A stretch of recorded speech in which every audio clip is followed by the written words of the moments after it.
Hey guys, this is for homework 5. This stuff is a little bit difficult to understand. The mathematics is very simple, but you just try to bear with it. I'm going to give you some givens that you need to know just off the bat, so that way you know what I'm talking about here. So there are a bunch of different processes, and we're talking about pressure versus volume graphs. This guy right here, pressure versus volume graphs. You're going to be having these on the test right here, and you got to know directionality of the way that volume is changing. So look, volume's here. If I'm squeezing a container, or if a piston is squeezing and decreasing the volume, that's work being done on the system, right? So the gas is being compressed, so there must be something outside pushing on it. So imagine me squeezing a bottle, and you see that the volume is decreasing, right? So there must have been work that went into it, right? If it goes the opposite way, this way, that means the gas is doing work out of the system, right? So it's boom, it's gone. So this way, there's negative work done on the gas, so that way it's decreasing. When it goes out this way, that means the gas itself, or the thing that's inside the container, is pushing and putting the energy outside the system, right? And there are a few lines that you need to know, like this really steep line, this line in the middle, and this right here. And then there's another one that goes straight down that you need to know, that goes straight down like that. And these all have names, right? So usually the very, very steep line is going to be called an adiabatic. So you got this guy right here. So we'll start with one that's not quite as steep. This is isothermal, where the temperature remains the same throughout the entire squeezing process. You have a steep one called an adiabatic process. So right here, the isothermal. You need to know this as a given. The change in energy is 0 right there, so that's a given. Anytime somebody tells you that temperature remains constant or that it is isothermal, you need to automatically know that this is change in U 0. When they say adiabatic, you know that the change in heat is equal to 0, right? So any internal energy change has to be equal to the work that was done on it. That's the only way you can change the energy, is that there's work done on the system. What you need to know about this is that this happens really fast, right? So there's not enough time for heat to leave and transfer out of the system. Okay, now if you have this right here, straight down, you notice that the pressure volume, you notice that the pressure is changing, right? So, but you are keeping the volume the same. This is called isovolumetric, isobaric, or isochoric. Okay, so iso just means the same, right? Isobaric, which is for bars, right? Isovolumetric or isochoric, CHORC. And all those mean that the pressure can change, but the volume is remaining constant. Now, if the volume is remaining constant, think about it.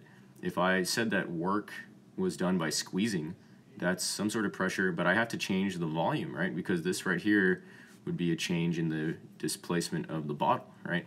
So if I have no change in volume, that means that there was no work done. And that's going to be important for graphs where you're going to be calculating the work that look kind of like this, where I have something like that, and here's 0.1, here's 0.2, and I want to know the work that was being done. Well, guess what? I can actually do this by finding the area underneath the curve, right? Because that was pressure times change in volume, right? And so PV equals work. So that's something you're going to need a little bit later on. Okay. You also need to know that the ideal gas law, PV equals nRT. You don't really need the nR, the number of moles, and the constant is not really important there. But if we're looking at what the temperature is going to do, you look at these guys. If pressure goes up, what's going to happen to temperature? It goes up. If volume goes up, that's because temperature also had to have gone up, okay? So you're using this to kind of answer these questions here. You're using these to answer these questions here. All right, so let's look at question 1 real quick. We're just using the first law of thermodynamics. Let me go ahead and get rid of all this stuff here. All right, so first law of thermodynamics is change in internal energy equals the heat minus work. Sometimes it's going to be plus work. It really just depends. I'm going to keep it as a plus work. But you have to know that if it's going out of the system, it's going to be minus. Okay, so let's read the question.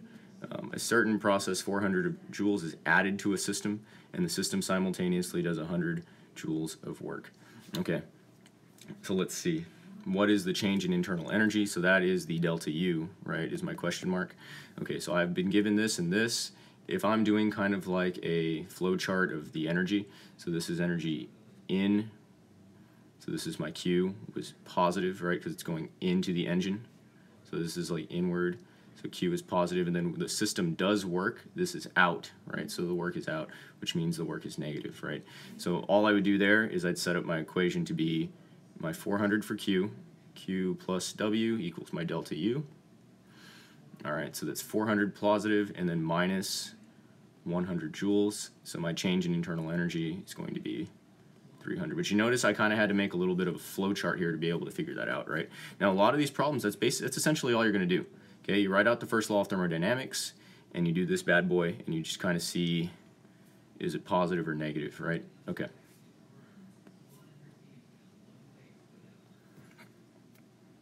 Okay, let's move on to question 16. Let's look over at 16.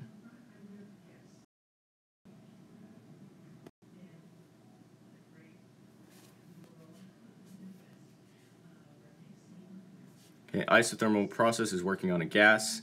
So if it's isothermal, you automatically need to know that this means delta U is 0, okay? All right, and that's all there is to that one. Okay, so just know that and then kind of go from there.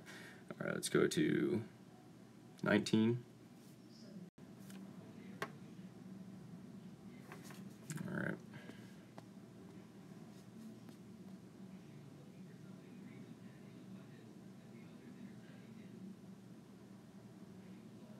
Okay. The process is adiabatic, so what's the given for that? We know that Q is 0 there, so the delta U has to equal the work done, okay? All right. How much energy is transferred as heat? We know that it's a given, right?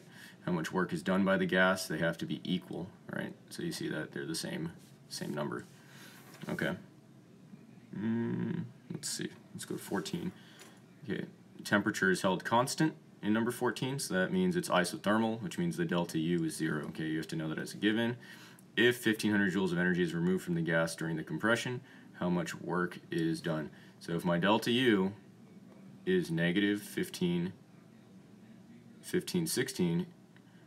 let's set up the first law of thermodynamics. The Q is gone, right? Minus W. So let's plug in our answers. So negative 1560. Why did I say negative? Because it's leaving the system, right? Equals negative W. So if I want to solve for this, I just flip the sign and then look at that. Bam, you're done. Okay, so that's essentially how you do these problems. You just kind of have to like think and really try your best. Let's just look at number 9 real quick, just for kicks and giggles here. Okay, an engine absorbs 410 joules of heat and does 150 joules in a cycle. What is the efficiency? So efficiency is what you put in versus what you get out. Okay, so if I take in an engine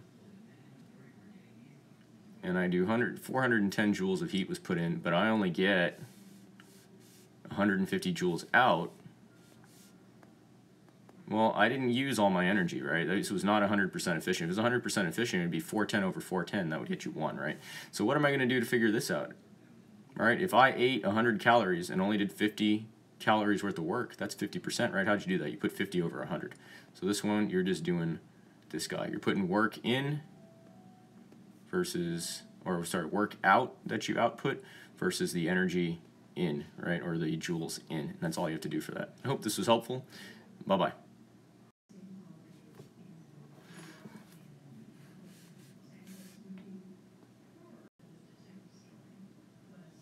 All right, gas is taken through the cyclic process described by the figure here. The net change is going to be what? So all you do for this is you take the area of that, and since it's a triangle, it's base times height over 2. That's it. That's all you do for those. And if you're going the opposite way, obviously it's going to be negative energy. All right, let's go back to 12.